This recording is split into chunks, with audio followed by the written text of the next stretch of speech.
Mga pangasaw din nagtitilan ka sa akin eh. Bagay. Oo.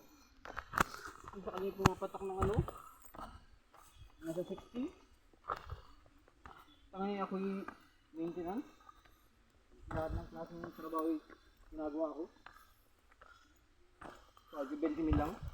Sir Ruel, ba't anong bakal mo pasalang ang bilis mo naman palusong? Ano ka, naluluko na? Ano, dala ka ng hangin?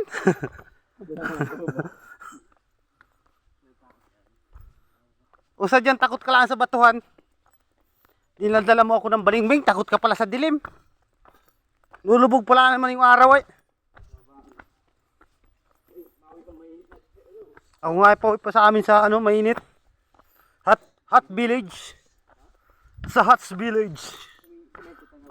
Oh, mainit. Mainit, elementary school. Hindi ka dyan sa iyo eh. Hindi man. Bakit? Hindi yung asawa mo? Eh, nandun na kami sa mainit. Eh, dati na kami sa spine, kaya malapit na kayo. Yung bahay ko di Rodgas, inapagulong ko lang yun, palipat. Oo. Pag sinabi, hoy, bawal ka dyan, bahay ko yan. Di pa pagulungin, o lilipat naman doon sa kabilang luti. Para ano yun? Sa may pure gold yung tigulong.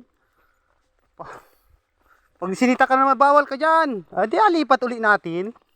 Parang kami. Sir Ruel, saan ka nakikita ang bahay na digulong? Kundi ka baka naman luko.